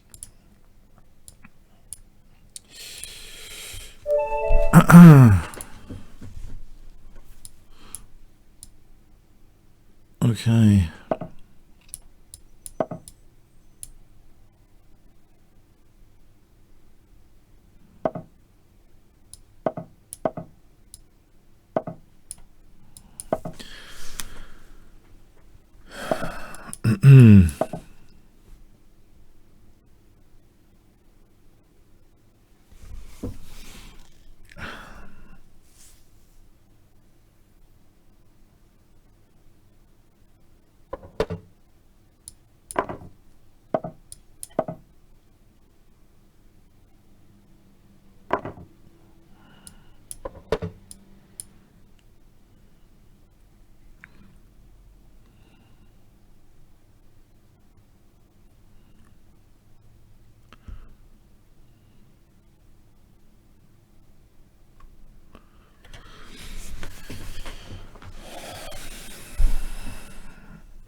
Yeah, finish the game.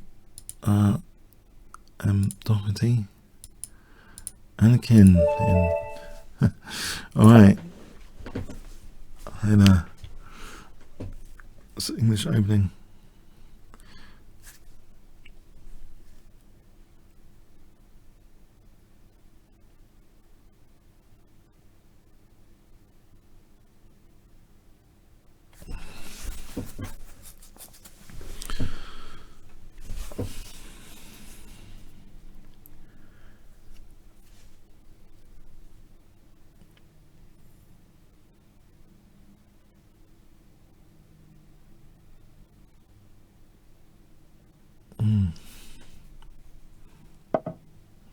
Okay, we got a game.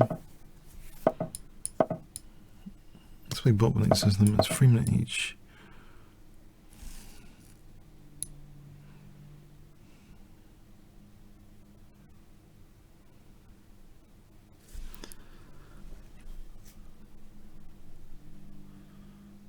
$3 each? Has he got problems with connection? Because like, yeah, you don't want to lose like a third of your time on before move 10. Come on, man! It's a 3-minute game. Get a move on. Get a move on. Has he got a bad connection? Sorry. This feels like a handicap game now. Already.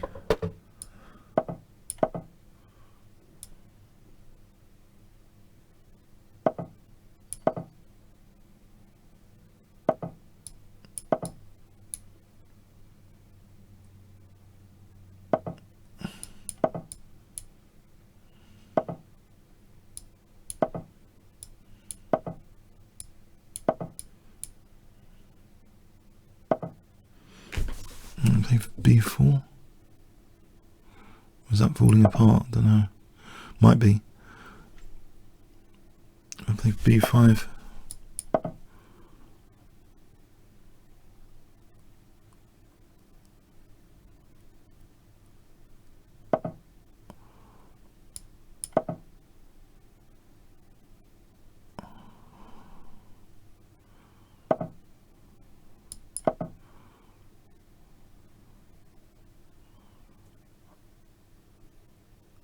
I've read somewhere in an English opening book, I think, about the first side to resolve the tension might actually be worse sometimes. If I take with this, I don't leave it exposed. E pawn. If I take on E5 here, or AB, A4.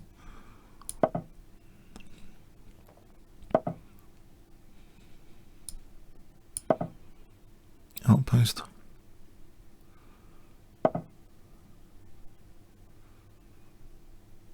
If I played this,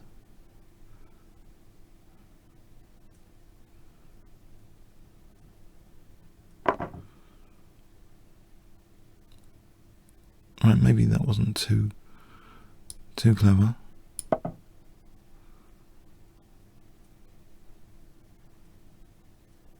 Let's bishop c5 any good? No. Get this b5 square even if I lose a6. Getting b5. Oh, keeping the pawn as well.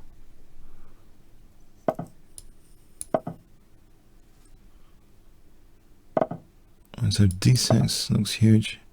For a8's queening.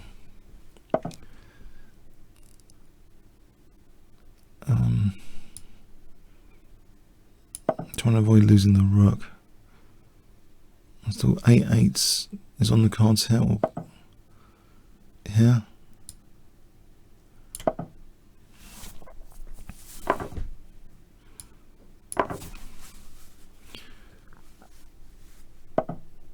Okay, I'll play g4 just to hold the dark squares.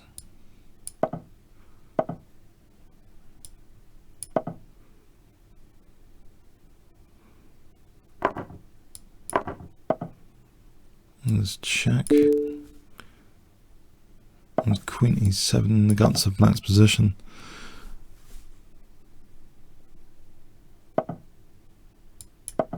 Knight d6.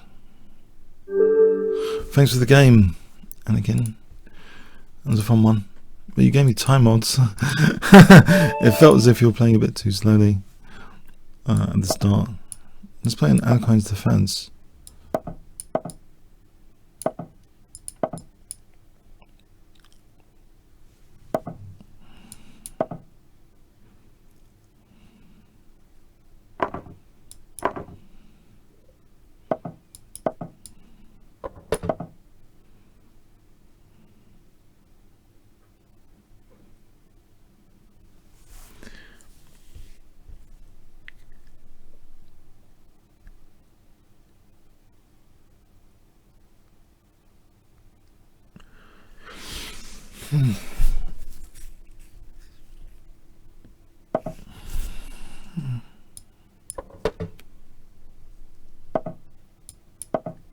E5, I've seen, I picked this system up from Dave Ledger actually, who we played against in a match recently. He sometimes, I think he's had this.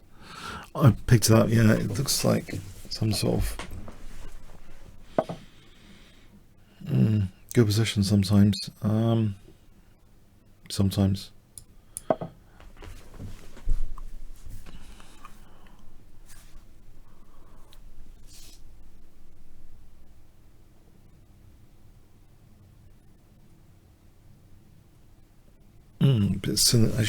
One should be cynical about this position.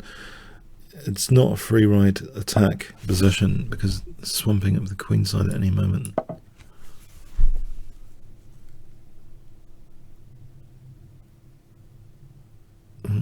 Although I can, it seems, play for f5 potentially one day, not now because exchange of queens and stuff. Maybe queen e7. E4 and then f5.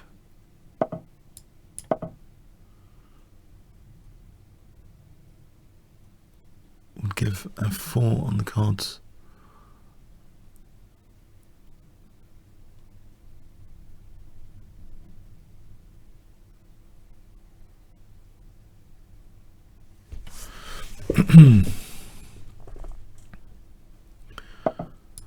So here f4 is on the cards. And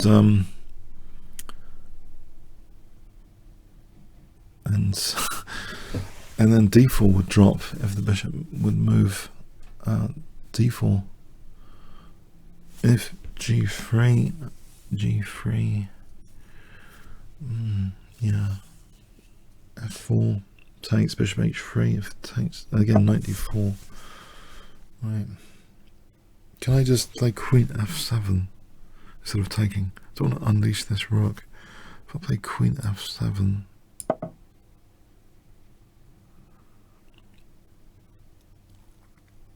I mean, takes, okay, it's double pawns, but I get to play f4 again.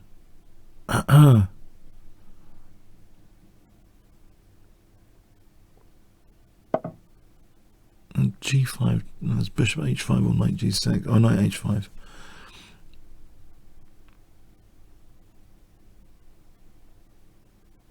The question is, does that matter? I think it might do. I'll play this for a moment. What about bishop e8, queen f6, g5? There's always no. Again, knight h5. Okay. Whoops. And that b4 square, it's played on this side of the board. So d5 would win the knight immediately. Okay. Get prepared for knight c8. Knight c8. Knight e7, knight g8, knight f6. This knight's not good. It's my worst piece. Or bishop c8, knight d7, knight f6. Okay, let's just move it away from the firing line. There's h5, g5, knight g6. I wouldn't. There's f4 there, knight takes, rook takes, bishop moves. There's maybe f3 coming up later.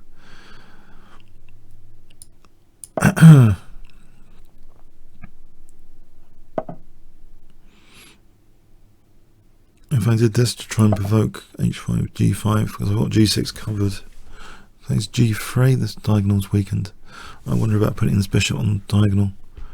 Bishop c8, b6, bishop b7. Any time g3 is played. If h5, g5. Alright, let's try this diagonal. Echoes a weakness. b6, bishop b7.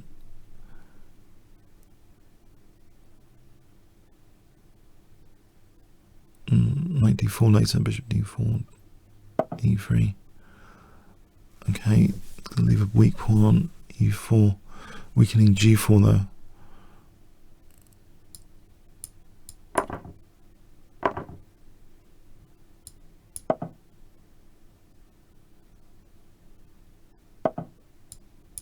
G4 might be on the cards.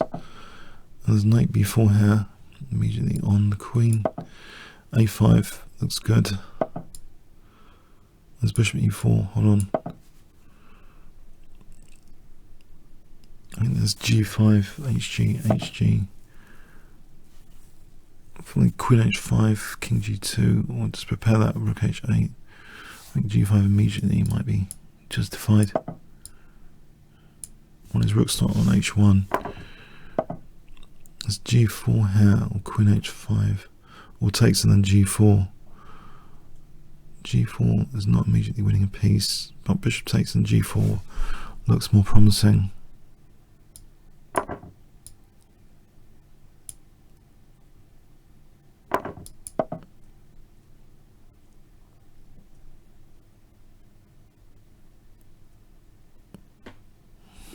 Queen h5 as well.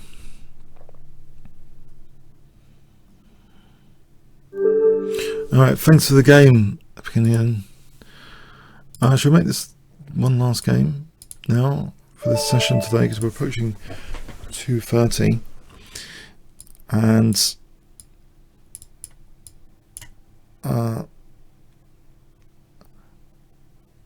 okay, oh hang on, we've played before. But I guess you're entitled to a rematch. Okay, we'll make this the last game.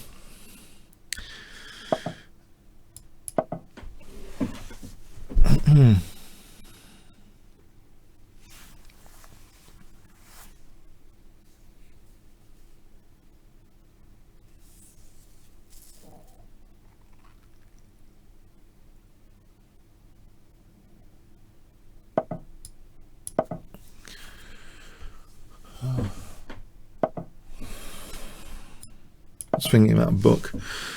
Do you want a quick book note or not today?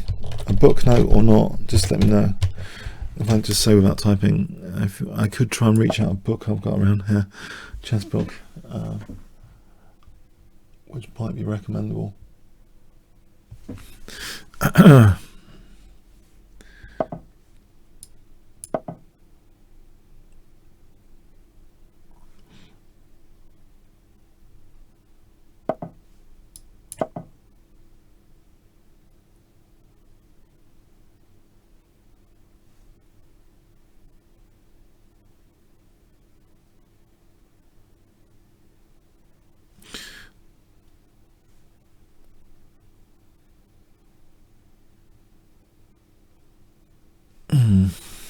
Anyone want book notes at the end? Not really. Okay, it's 2:30. Anyway, it's going to be above 2:30 at the end of this game. So okay, we'll carry on next week. And thanks for coming to this session. It's been fun. It's been dramatic. Only one game of the World Championship Classical section. I think Magnus is the favourite for the Rapid and the Blitz. Because in Classical, before the match it was 4-1 to Magnus on Classical, but he had a bigger score on Rapid and Blitz.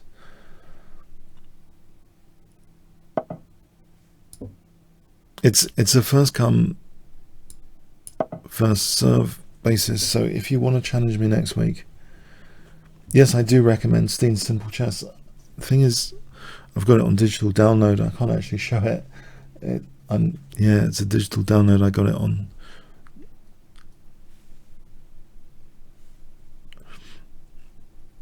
I got other physical books, but yeah, they're not as good as Simple Chess. It's trying to the fundamentals of chess. You know, I've got hundreds of books here, right? But there aren't that many that just talk about the fundamentals of chess just for the club player. That's why I'd highly recommend it, to check it out if you want to like rapidly improve your game.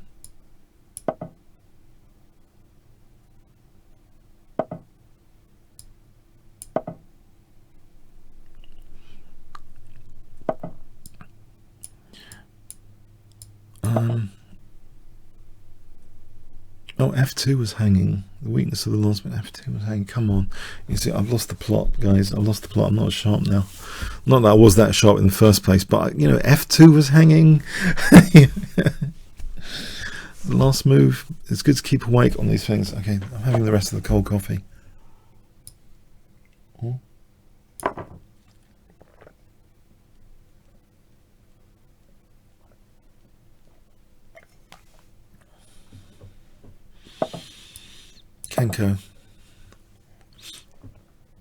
Kenko Rich, in case you're wondering. It's got a nice taste to it. Kenko Rich. I much prefer it to, say, Nescafe, which I've not drunk for some time now.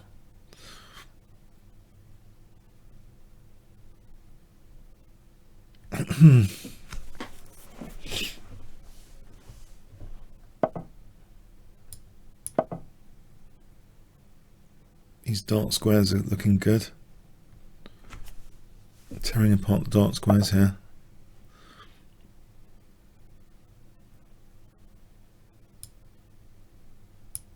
Either knight h5 or knight g5. I mean, both look good.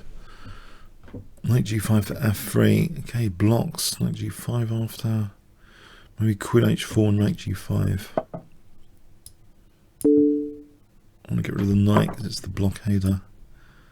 So knight g5. Bishop g4, bishop g4, f3. No, I don't need bishop g4. Just knight g5 and h5. Knight g5, h5. Right, the king can't use g1. It can use g2. As long as my queen's not getting trapped. h5. There's f3 here.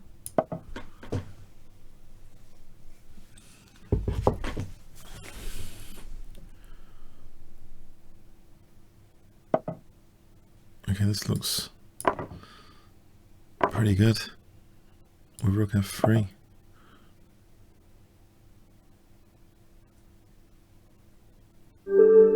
Alright, on that note, alright.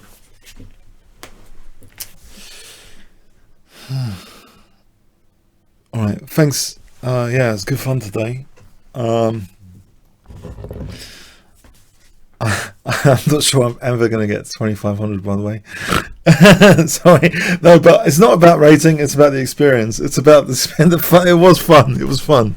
I hope I enjoyed it anyway. So if any of you enjoyed it, that's the real bonus as well.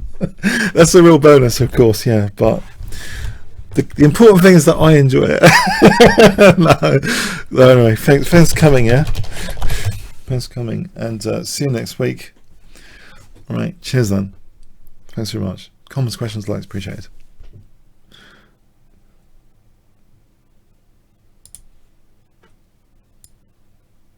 Oh, if you want to give a quick rating, by the way, where 1 was fun and 10 was boring, how would you rate today's session?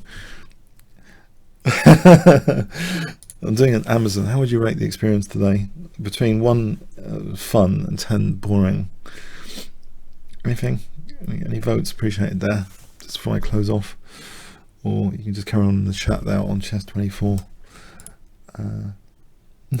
2. Okay, we've got 1 vote in. Okay. I'm off now. There's a good film, by the way, to watch, The Accountants. I watched it last night. It's not totally about accountancy. Alright, cool. Alright.